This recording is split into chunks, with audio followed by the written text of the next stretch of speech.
के चंद्रशेखर राव दूसरी मर्तबा तेलंगाना की कमान संभाल चुके हैं। सीएम ओहदे के लिए केसीआर के साथ साबिक डिप्टी सीएम महमूद अली को भी गवर्नर ने फिर हलफ दिलाया। चंद्रशेखर राव ने जहां तेलुगु में तो महमूद अली ने उर्दू में ओहदे और राजदारी का हलफ लिया। इस मौके पर एआईएमआईएम सदर असदुद्दीन ओवैसी समेत कई अहम लीडरान वहां पर मौजूद रहे। वाज़ेह है कि असेंबली तहलील से लेकर हलफ बर्दारी तक केसीआर का वोटर्स से ज्यादा नजूमियों पर भरोसा देखा गया और उन्हीं के कहने पर उन्होंने वक्त से काफी पहले असेंबली तहलील कर दी, जबकि आज हलफ बर्दारी के लिए नजूमियों के बताए टाइमिंग का सीएम राव ने पूरा ख्याल रखा।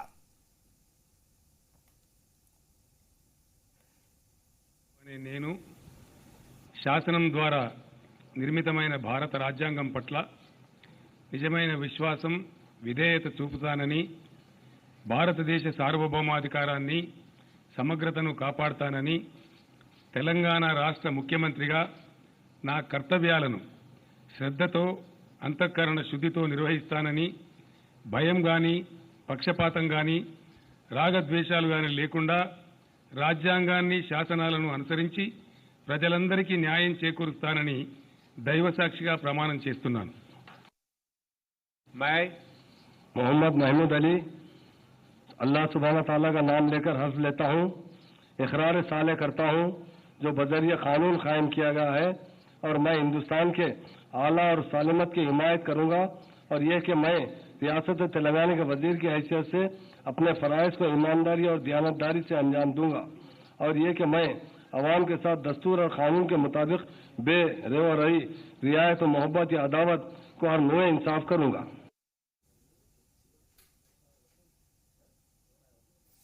तो केसीआर यानी के चंद्रशेखर राव और महमूद अली की हलफ बर्दारी तकरीब आज हो गई और अब बात होगी खास तौर से कैबिनेट की। कौन कौन कैबिनेट में शामिल होने जा रहे हैं, क्योंकि आज सिर्फ गवर्नर ने साबिक डिप्टी सीएम और सीएम को हलफ दिलाया, मतलब महमूद अली साहब और के चंद्रशेखर राव। सीएम के तौर पर के चंद्रशेखर राव और जो महमूद अली थे वो डिप्टी सीएम पहले भी थे और एक बार फिर उनकी हलफ बर्दारी तकरीब हुई है और दोनों ने हलफ ले लिया है और अब बात होगी कैबिनेट की। मीर मेहंदी अली बाकरी हमारे साथ जुड़ गए, हमारे रिपोर्टर हैदराबाद से, उनसे बात करते हैं। जी मीर मेहंदी अली, अब बात होगी वजारत की, किसको क्या मिलता है और उसके लिए जोड़ तोड़ शुरू हो चुकी होगी। इसके बारे में अब आपसे जानना चाहेंगे, क्या कुछ नए और अहम चेहरों को मौका दिया जा सकता है या पुराने चेहरों को ज्यादा दोहराया जाएगा? इमरान, फिल वक्त तो जो है 2-4 दिन तक तो कोई किसी मिनिस्टर को भी बनाने का अभी इरादा नहीं है। अभी अपनी तरफ से तमाम लोग कोशिश कर रहे हैं। जब हमने पूरी तहकीकात करने के बाद पता चला कि 16 से 18 लोगों को मिनिस्ट्री में लिया जाएगा। 18 यानी सीएम और डिप्टी सीएम महमूद अली हो गए, अब इसमें बचे 16 लोग। तो सीएम जो है पहले जब उन्होंने चीफ मिनिस्टर संभाली थी उस वक्त उन्होंने 6 लोगों को अपने कैबिनेट में लिया था, बाद में 6 महीने के बाद बाकी के लोगों को लिया था। जी कारकर्दगी को देखकर वो अपने कैबिनेट में लोगों को लेना चाहते हैं। लेकिन हम सुबह मोतबा करार से पता चला कि पद्मा देवेंद्र रेड्डी जो मेदक से एमएलए आई है उनको स्पीकर बनाया जाएगा। इतला राजेंद्र जो इससे पहले कैबिनेट में डिप्टी सीएम थे वो अब फाइनेंस मिनिस्टर थे, वो अब डिप्टी सीएम बनाए जाएंगे। नागेंद्र जो खम्माम से हार चुके हैं, पहले मिनिस्टर थे, अब वो एमएलसी उनको देकर मिनिस्ट्री बनाएंगे। वो चराम श्रीनिवास रेड्डी जो पहले एग्रीकल्चर मिनिस्टर थे उनको भी लिया जाएगा। हरीश राव जो इससे कबल इरिगेशन मिनिस्टर थे, अब उनको पंचायत राज दिया जाएगा। सिर्फ कुछ 6 लोगों को लिया जाएगा। बाद में 2019 में लोकसभा के इलेक्शन के बाद उनको बाकी के लोगों को लिया जाएगा। ठीक है, ये बहुत एक बड़ी जिम्मेदारी भी वो देंगे लोगों को कि अच्छा परफॉर्म करोगे 19 में तो ही आपको मौका मिलेगा, मतलब एक टारगेट भी दे दिया जाएगा। बिल्कुल सही आपने अंदाजा लगाया। अगर ये पूरे बचे हुए 16 लोगों को कैबिनेट में अगर लेते हैं तो जो उम्मीद में थे मिनिस्ट्री की वो नाराज हो जाएंगे और लोकसभा इलेक्शन में वो हो सकता है कि साथ ना दें। तो इसीलिए अभी कुछ नहीं कहा जा सकता कि कितने लोगों को लेंगे, लेकिन अंदाजा ये है केटीआर है, हरीश राव है, पद्मा देवेंद्र रेड्डी हैं, सत्यला राजेंद्र हैं, तो 5 या 6 जनों को ले लिया जाएगा। अगर पूर्वों को अगर वो ले लेते हैं, जो लोग उम्मीद में हैं, जो सेकंड टर्म जीत के आए, थर्ड टर्म जीत के आए हैं, उनको अगर निश्चित नहीं मिलती है तो प्रॉब्लम हो जाएगा 2019 के इलेक्शन में। अब बात रही एक चीज, जो मुसलमान है जो इलेक्टेड होके आए हैं जी, वो है आमिर शकील, जो काफी जस्तजू कर रहे हैं, वो उनको भी लेने की उम्मीद है क्योंकि वो एक ही मुसलमान है जी, इसीलिए उनको भी नजर में रखा गया। लेकिन 2019 लोकसभा इलेक्शन के बाद ही हो सकता है कि केसीआर उनको ले, क्योंकि जितने जमात इस्लामी है, जितने लोगों ने उनकी तारीफ भी की है, तो वो चाहते हैं कि एक असिस्टेंट मिनिस्टर जो आमिर शकील है उनको जरूर लिया जाए। तो हमने जमातों से बात की, उनका भी यही कहना है कि एक आज इलेक्टेड आमिर शकील है, उनको लेना चाहिए। ठीक है, तो अभी 6 लोगों को लिया जाएगा, फौरी तौर पर 6 लोगों को लिया जाएगा। शुक्रिया आपका मीर मेहंदी अली बाकरी हैदराबाद से इस पूरी बातचीत के लिए। तो तेलंगाना में सीएम और डिप्टी सीएम की हलफ बर्दारी तकरीब पूरी हुई। तेलंगाना में हलफ बर्दारी तकरीब से पहले ओवैसी ने भी एक बार फिर गैर कांग्रेस और गैर बीजेपी क़यादत का मुद्दा उठाया और इस दौरान उन्होंने केसीआर को पीएम मोदी और कांग्रेस सदर राहुल गांधी से काबिल बताते हुए साफ तौर पर कहा कि आवाम को अब लुका छिपी का खेल छोड़कर किसी तीसरे के नाम पर गौर करना भी चाहिए और उन्होंने अपील भी की है। इस दौरान वो आंध्र प्रदेश के सीएम चंद्रबाबू नायडू को निशाने पर लेना भी नहीं भूले। कि दिल्ली में इंशाअल्लाह ताला एक non Congress non BJP government बने। दुआ करो मेरे भाई, एक non Congress non BJP government बने। कब तक ये पिंग पांग का खेल खेलते रहेंगे, कभी इनू कभी उनू, कभी ये जनियोधारू तो कभी ये हिंदू नेशनलिस्ट नहीं हो सकता। ये तीसरा आदमी आएगा, इनका दिमाग ठिकाने लगाएगा। और केसीआर मैं बता रहा हूं, उसमें इतनी काबिलियत है, सियासी काबिलियत है, सोच है, सेकुलर है और हिम्मत है, सब चीज है जो नायडू और राहुल और मोदी में नहीं है।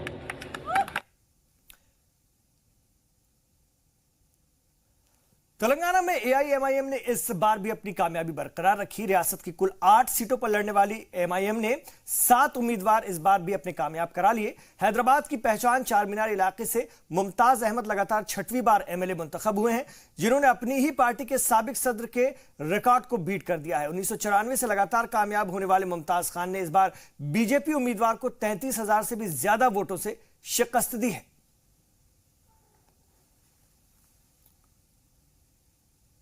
इधर बीजेपी को रियासत में इस बार बहुत बड़ा झटका लगा है। टीआरएस की आंधी में रियासत में 5 सीटों वाली बीजेपी 1 सीट पर सिमट कर रह गई, जबकि पार्टी उम्मीदवारों के हक में पीएम मोदी, पार्टी सदर अमित शाह और कई वुज़रा ने भी अपनी ताकत लगाई थी। हालांकि हार के बाद बीजेपी इसे कांग्रेस की शिकस्त बताती नजर आई।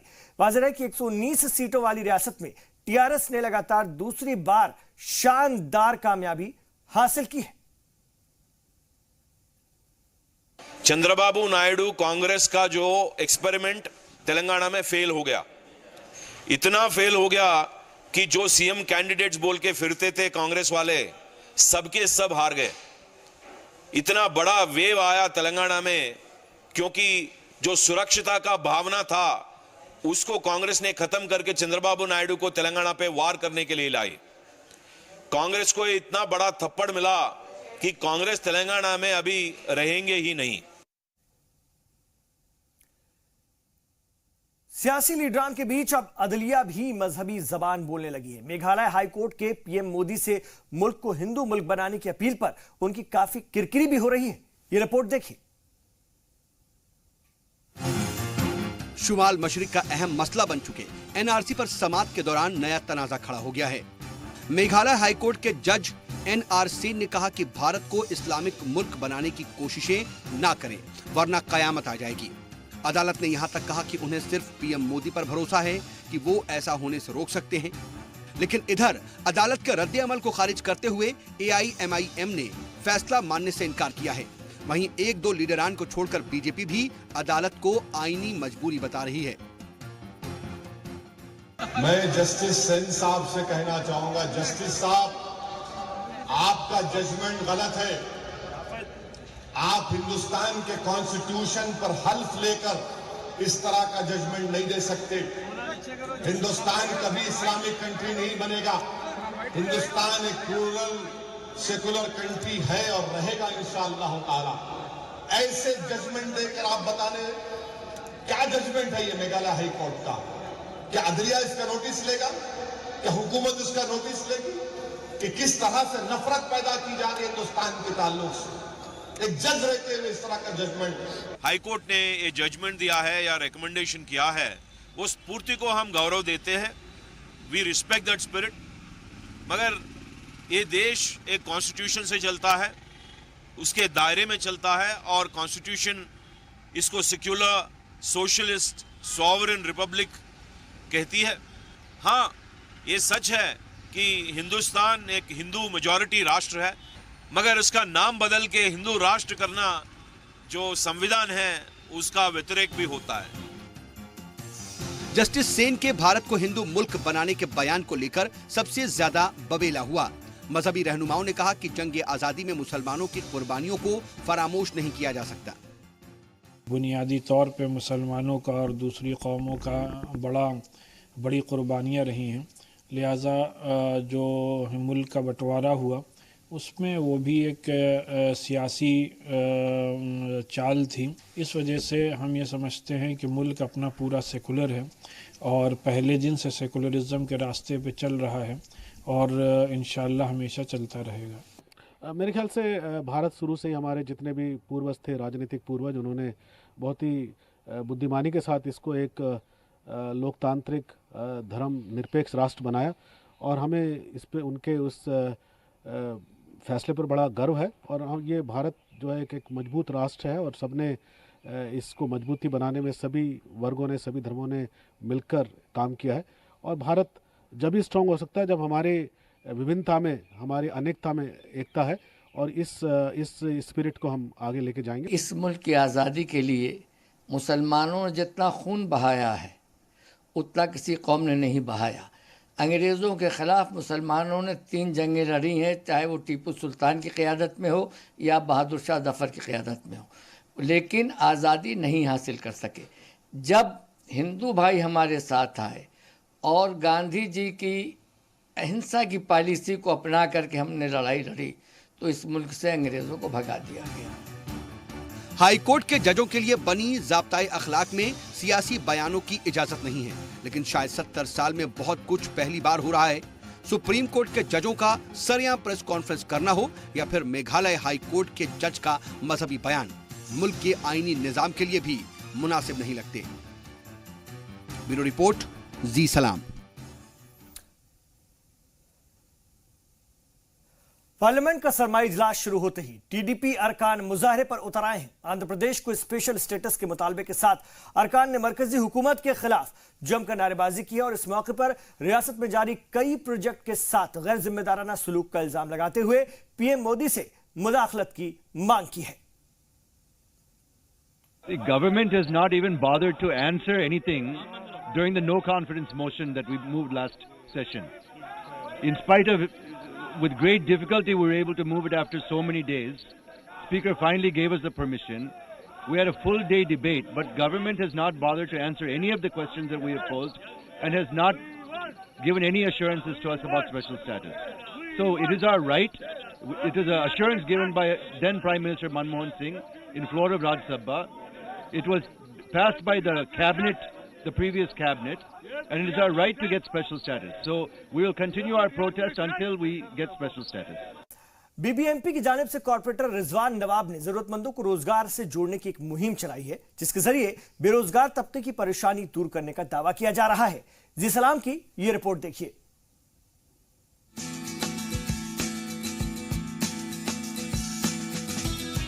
शहर के गुरपन से कॉर्पोरेटर रिजवान नवाब मकामी एमएलए की मदद से मुख्तलिफ स्कीमें चला रहे हैं।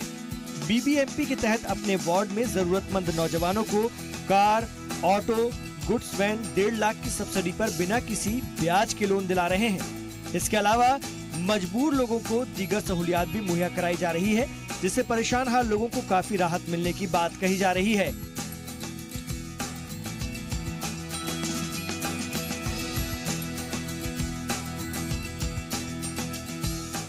मुझे बहुत खुशी लगी, गाड़ी मिली और नवाब साहब रिजवान नवाब के साथ अच्छा है, सौम्या रेड्डी भी अच्छा है। मुझे पैर नहीं है फिर भी मुझे गाड़ी मिली, अच्छा तरीके से मिली। मैं बहुत कोशिश कर रहा था, मुझे गाड़ी नहीं करके आज खुशी का दिन मुझे गाड़ी मिली। मैं टेलरिंग का करके हूँ एंड मैंने ड्राइविंग भी कार ड्राइविंग के लिए भी ये किया है, तो मुझे एलएल आ गया एंड मैं अब कार सीख रही हूँ। एंड ये मशीन भी बहुत हेल्पफुल है बिकॉज वो जो भी घर के लिए ना मदद होती है कि आप आराम से आप घर पे ही बैठ के सिलाई कर सकते हो, या फिर कोई आप किसी को बोल दोगे तो भी वो आके हमारे पास ही लेगा ना, सिलाई करवाएगा एंड हम उसे अर्न कर सकते हैं। इनसे हमारे मोहल्ले को बहुत सारे फ़ायदे हो रही। 7-8 साल से इन्होंने हमारे मोहल्ले के लिए हर चीज़ से, हर फैसिलिटी से, जैसे कि बच्चों के स्कॉलरशिप से, मेडिकल फंड से होंगे, हर चीज़ से हमने फैसिलिटी करको देती। उन्होंने हमारे कॉर्पोरेटर बनी सो हमें बहुत खुशकिस्मत, हमारा कॉर्पोरेटर क्या और आगे बढ़ाए, उनको तरक्की दे। जयनगर हलके की अरकान असेंबली सौम्या रेड्डी इसे हुकूमत से जोड़ते हुए अवामी खिदमात को अपनी जिम्मेदारी बता रही हैं। वहीं काउंसलर रिजवान नवाब इस काम को मिशाल राह से जोड़ते नजर आए। 20 4-wheelers, including autos, goods vehicle, car and passenger autos. इसमें we have never been partial to any community. So we have taken all the communities in confidence. जो भी हकदार है, हकदार के हिसाब से उनको दे रहे हैं। ये एक्चुअली हमारा काम है। मैं सोचती हूँ कि हर एक कॉरपोरेटर इनकी तरह काम करेंगे तो हमारा बैंगलोर तो it will become one of the best cities, क्योंकि बिकॉज हमारे बीबीएमपी से, हमारे गवर्नमेंट से इतना कुछ फंड्स है, ये हम लोगों को पहुँचने का ये काम करना चाहिए और ये हमारे कॉरपोरेटर कर रहे हैं, तो सबको बहुत खुशी है। इलाके में मुस्लिम तबके की अच्छी आबादी है, जहां बेरोजगारी और गरीबी से बड़ी तादाद में नौजवान जूझ रहे हैं। ऐसे में हुकूमत और बल्दिया आवाम तक अपनी स्कीमों को पहुंचाकर ये लीडरान तक एक बेहतर काम को अंजाम दे रही हैं। जी सलाम के लिए बेंगलुरु से शाहिद काजी की रिपोर्ट। सबरीमाला मंदिर समेत दीगर इश्यूज को लेकर केरला में लगातार मुजाहरे हो रहे हैं। बीजेपी समेत दीगर हिंदू तंजीमें जहां सबरीमाला तनाजे के लिए हुकूमत को जिम्मेदार मानती हैं, तो वहीं दीगर इश्यूज को लेकर तलबा ग्रुप ने भी मुजाहरा किया है। इस दौरान उन पर पानी की बौछारें फेंकी गई और पुलिस से नोकझोंक भी हो गई। उधर असेंबली में लगातार इन इश्यूज को लेकर हंगामा भी होता रहा है।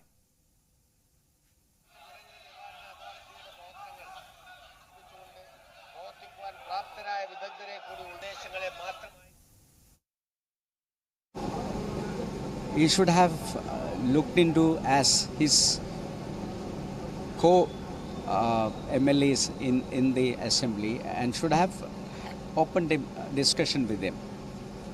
But his arrogance and his attitude made them to stay there for 11 days. Now we cannot stop this here, because the message now should go to the masses in Kerala. They know what's happening, but we want them also to join our protest. This protest is not a political one. It's not a religious one. It is for the existence of democracy in Kerala.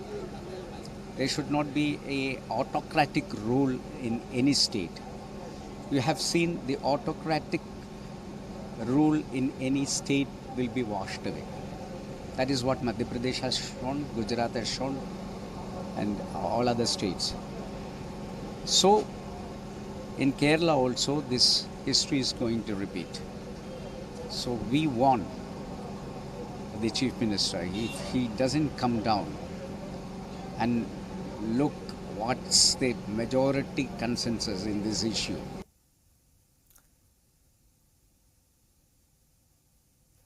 Tamil Nadu assembly इजलास के दौरान dam का मुद्दा छाया रहा। इस दौरान रियासती हुकूमत पर मरकज के इशारे पर काम करने का इल्जाम भी लगाया गया। इजलास के बाद टीटीवी दिनाकरण ने कहा कि रियासत में बीजेपी को हासिल करने के लिए कुछ बचा ही नहीं है, इसलिए वो कर्नाटका का दिफा कर रहे हैं। लेकिन इस काम के लिए मकामी अवाम रियासती हुकूमत से सवाल जरूर पूछेगी।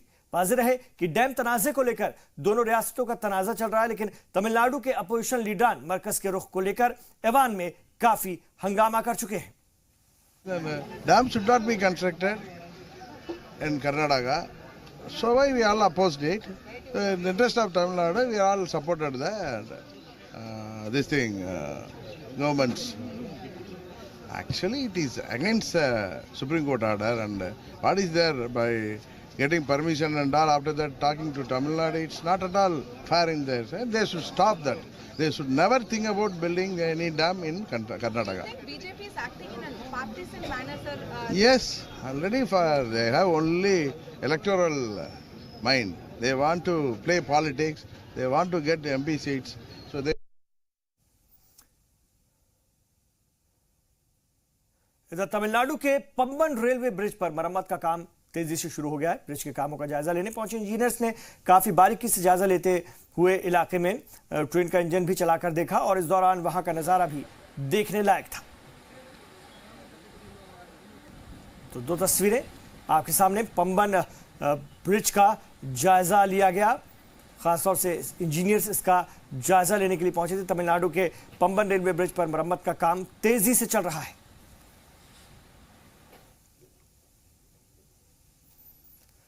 गुजरात में सरदार वल्लभ भाई पटेल के आलीशान मुजस्समे के बाद इसकी रिवायत सी एक तरह से चल पड़ी है। अयोध्या में भगवान राम के बड़े मुजस्समे की तैयारियों के बीच क्रिश्चियन तबके ने भी 72 फीट लंबे और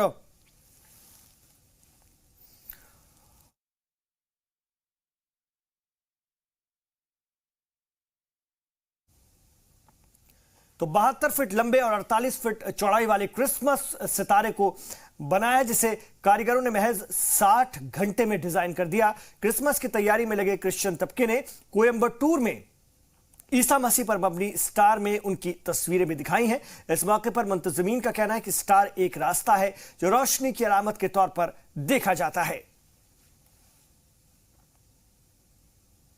तो नाज़रीन, इन तमाम खबरों पर हमारी नजर बनी हुई है। आप देखते रहिए जी सलाम। थोड़ी देर बाद आप देखेंगे रियासत की सियासत सऊद मोहम्मद खालिद के साथ।